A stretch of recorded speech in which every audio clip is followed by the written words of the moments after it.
আসুন এই সমস্ত নেতৃবৃন্দের স্বপ্নের একটা মানবিক বাংলাদেশ গড়ার জন্য আমরা দল মতের ঊর্ধ্বে উঠে জাতির স্বার্থে জাতীয় ব্যাপারে আমরা ঐক্যবদ্ধ হই। তাহলে এই জাতি বিজয়ী হবে। ব্যক্তিগতভাবে কেউ পরাজিত হতে পারে, কিন্তু জাতি বিজয়ী হয়ে যাবে ইনশাআল্লাহ। আমাদের পরম শ্রদ্ধেয় অভিভাবক, পরম বন্ধু এবং একান্ত সহকর্মী হযরত মাওলানা আব্দুস সোবহান রাহিমাহুল্লাহ তার জীবন নিয়ে, জীবনের গুরুত্বপূর্ণ অংশ নিয়ে লেখা গুরুত্বপূর্ণ এই বইটির মূলক উন্মোচন অনুষ্ঠানে সম্মানিত সভাপতি, মঞ্চে বসা নেতৃবৃন্দ, গুরুত্বপূর্ণ ব্যক্তিবর্গ, পাবনা থেকে আসা বাংলাদেশ জামায়াতে ইসলামের সম্মানিত নেতৃবৃন্দ, বিভিন্ন সামাজিক সাংস্কৃতিক সংগঠনের নেতৃবৃন্দ, সুধীমণ্ডলী, গণমাধ্যমের সহকর্মীবৃন্দ, এমন এক মহান ব্যক্তির ব্যাপারে আমাকে এখানে কথা বলতে হচ্ছে, যিনি ব্যক্তিত্বের দিক থেকে একটা সমুদ্রের মতো ছিলেন। কোন জায়গা থেকে যাত্রা শুরু করব আর কোন বন্দরে ভিড়ব, এটাই তো ঠিক করতে পারছি না। তিনি বয়সে আমাদের চাইতে অনেক সিনিয়র, কিন্তু যখন কাছে বসতাম মনে হতো যে আমরা দুইজন ক্লাসমেট ছিলাম। সম্ভবত এটা শুধু আমার না, এটা সকলের বক্তব্য। তিনি কাউকে কিছু বললে একেবারে ভিতর থেকেই বলতেন, তার মধ্যে কোনো কৃত্রিমতা কোনোদিন আমি দেখিনি। বাংলাদেশ জামায়াতে ইসলামের মধ্যে আমার জানা একমাত্র দায়িত্বশীল অভিভাবক, যিনি বিডি মেম্বার থেকে পার্লামেন্ট মেম্বার পর্যন্ত সর্বত্র তার বিচরণ ছিল। মানুষ তাকে খুব ভালোবাসত। পাবনায় তিনি ছিলেন কারো দাদা, কারো চাচা, কারো পিতা, কারো মামা, কারো নানা। তার অনন্য বৈশিষ্ট্য ছিল তিনি শুধু নির্দিষ্ট ব্যক্তিকে নাম ধরে চিনতেন না, তার তিন পুরুষ সহ চিনতেন। আমার একটি ছোট্ট প্রতিষ্ঠান, পাবনার কিছু লোক, তাদের বাড়ি বসে ঈশ্বরদী সদরে না, তারা ওই প্রতিষ্ঠানে নির্মাণ কাজে নিয়োজিত ছিল। তা আমি এদের হেড যে তাকে একদিন জিজ্ঞেস করলাম, তুমি কি অমুককে চিনো? তো কি বলেন আপনি, সুবহান চাচাকে চিনবো না? আমি জানতাম না তার বাড়ি ঈশ্বরে, শুধু পাবনা জানতাম। বললাম, তোমার বাড়ি কি উনার কাছে? না, আমার বাড়ি ঈশ্বর। তুমি চিনো কিভাবে? বলে যে পাবনার মানুষও চিনে, পাবনার মাটিও তাকে চিনে। একজন সাধারণ শ্রমিক, এটা ছিল তার অভিব্যক্তি। আমার তরুণ বয়সে একবার আমি ঢাকায় এসেছি, তখনও আমার কোনো সন্তান সন্ততি হয়নি। সাথে আমার স্ত্রীও এসেছেন। বাসায় শুধুমাত্র আমার একজন শ্যালক, সে ওখানে লেখাপড়া করতেছিলেন।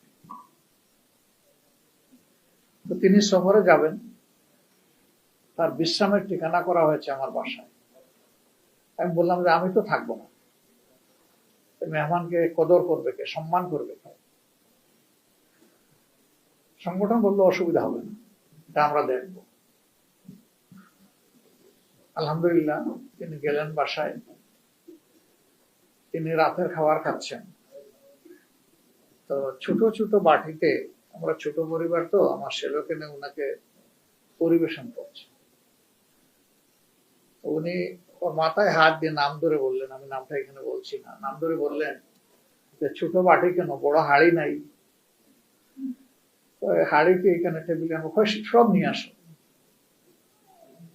মানে কত আপন এই মাপের একজন নেতা। তখনও তিনি নায়েবে আমির। এই মাপের একজন নেতা বলতেছেন হাড়ি নিয়ে আসো, সরাসরি টেবিলে রেখে দাও।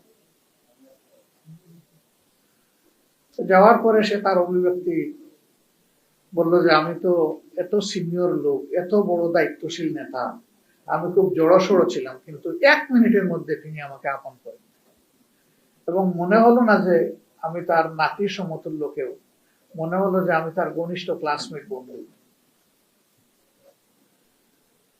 এই যে অপূর্ব কোয়ালিটি তার ছিল, এটা আমি অর্জন করতে পারলাম, করা উচিত আমি ফিল করি। সবার সাথে মিশার, সবাইকে বুঝার, স্টাডি করা, এ না হলে যারা জনগণের নেতৃত্ব দিবেন তারা মানুষকে সম্মান করতে পারবেন না, ভালোবাসতে পারবেন। মানুষকে ফিল করতে হবে, অনুধাবন করতে হবে। আজকের সমাজে এটা যেন আরো অনেক বেশি প্রয়োজন হয়ে পড়েছে। আমরা তাকে দেখেছি যখন কেন্দ্রীয় শীর্ষ কমিটির বৈঠকে বসেছেন, এপেক্স বোর্ডের বৈঠকে, কোনো কোনো ইস্যুতে অনেকে হয়তোবা ইমোশনাল হয়ে গেছে, তিনি একদম শান্ত সৌম্য অবস্থায়, চরম ক্রিটিক্যাল অবস্থায় তার মতামত দিতেন। তিনি কখনো পরিবেশ দ্বারা প্রভাবিত হতেন। জেলে 1 বছরের মতো একসাথেই ছিলাম। আমি শুনতাম যে তিনি বাইরে মানুষের সমস্যা সমাধানে ব্যস্ত থাকতেন। জেলে গিয়েও দেখি যে সিনিয়র লিডারদের মধ্যে বিভিন্ন দলের বিভিন্ন পর্বের একটু তো ভুল বুঝাবুঝি হইতেই পারে, একসাথে দীর্ঘদিন থাকলে সবাই তারই সালিশন। তো মনে হলো যে তার এই সালিশনা ইনশাআল্লাহ দুনিয়া ছাড়া পর্যন্ত তাকে করতে হবে এবং সে গুরুদায়িত্ব তিনি পালন করেছে।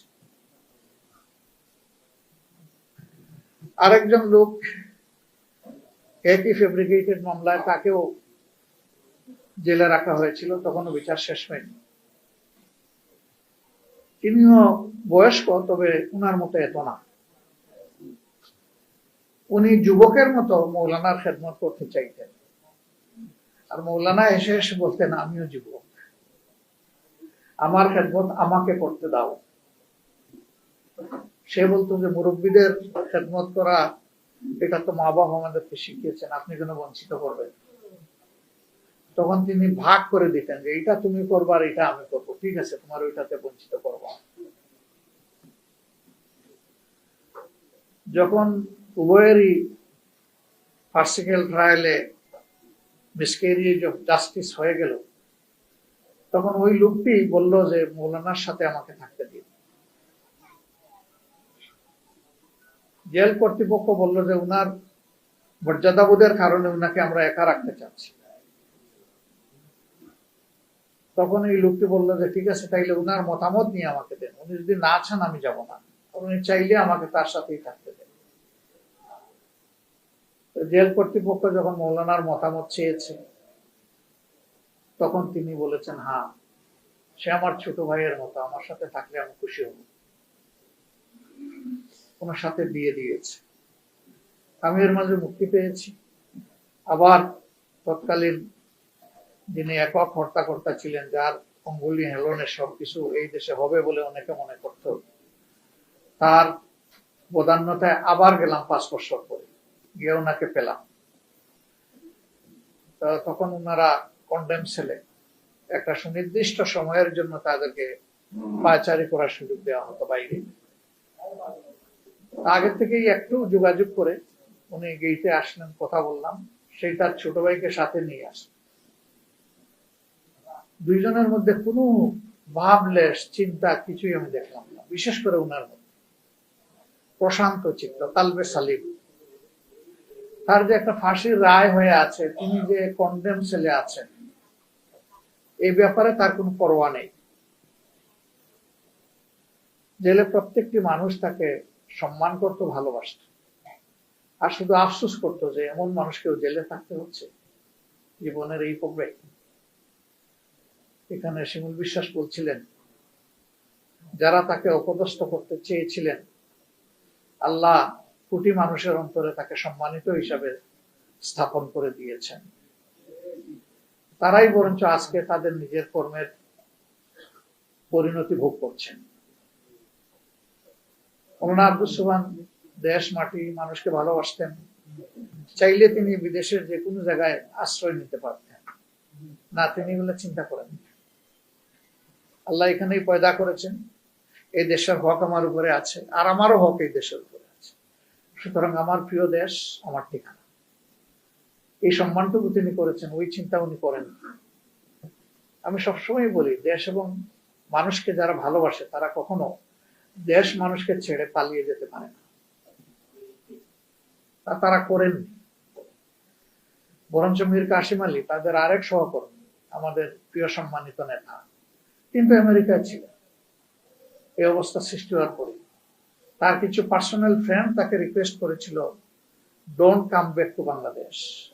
তিনি বলছিলেন হোয়াই? বলেছে আপনি আসলে ওই আপনারও একই অবস্থা তারা করে ছাড়বে। তিনি বলছেন আমি ফেস করব,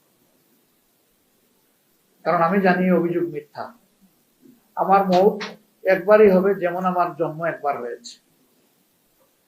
আমি তো দ্বিতীয়বার মরার কোনো সুযোগ পাবো না, যেহেতু দ্বিতীয় জীবন আমার হবে না। কাজেই মৃত্যুর তক্তায় দাঁড়িয়েও আমি বলে যাব অভিযোগ মিথ্যা, এবং আমি এটা ফেস করব। তিনি তো পালিয়ে যাওয়ার প্রশ্ন না, তিনি তো ছিলেনই বিদেশে, তোর উপলক্ষে তিনি থাকতে পারতেন, কেউ তাকে ওই রকম মানে ফিল করতো না। কিন্তু তিনিও মানুষকে, দেশকে ভালোবাসতেন। তার এই ইয়াকিন ছিল যে ইয়াকিনের প্রতিফলন তিনি ঘটিয়ে দুনিয়া থেকে বিদায় নিয়েছেন।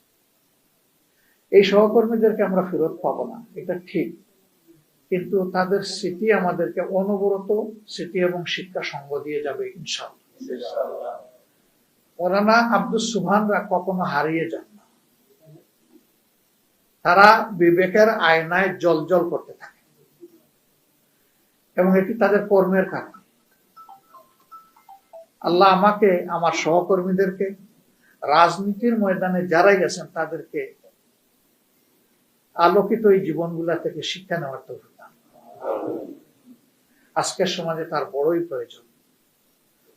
তার মাঝে আমি কখনো হিংসা, প্রতিহিংসা, জেদ এগুলো আমি দেখিনি। তার মতো একজন বিজ্ঞ প্রাজ্ঞ নেতা বিভিন্ন ফোরামে মত দিতেন, কিন্তু যখন তার মতের অপর পক্ষে গিয়ে অন্য মতটা শক্তিশালী হয়ে যেত, তিনি সবার আগে বলতেন আমার মত আমি উল্টো করলাম, এটাই আমার মত। এখন এই যে উদারতা, এই যে সাহসিকতা, এটা আমাদেরকে সঞ্চয় করতে হবে। আমি মাবরুরকে বিশেষভাবে ধন্যবাদ জানাই। একটা পবিত্র জিম্মাদারি সে আঞ্জাম দিয়েছে। আমি আল্লাহর দরবারে দোয়া করি আল্লাহ তাআলা তার হৃদয়ে এবং তার হাতে বরকত দান করেন। বাকি দায়িত্বগুলোও যেন সে আরো সুন্দরভাবে পালন করতে পারে, আল্লাহ তাআলা সেই তৌফিক তাকে দান করেন। তাকে আল্লাহ তাআলা হায়াত দান করেন, সেহাতে কামেলা এনায়েত করেন। আজকের আয়োজনে আসতে পারার জন্য মহান রবের শুকরিয়া আদায় করার পাশাপাশি আয়োজকদেরও আমি কৃতজ্ঞতা আদায় করছি। আসুন এই সমস্ত নেতৃবৃন্দের স্বপ্নের একটা মানবিক বাংলাদেশ গড়ার জন্য আমরা দল মতের ঊর্ধ্বে উঠে জাতির স্বার্থে, জাতীয় ব্যাপারে আমরা ঐক্যবদ্ধ হই। তাহলে এই জাতি বিজয়ী হবে।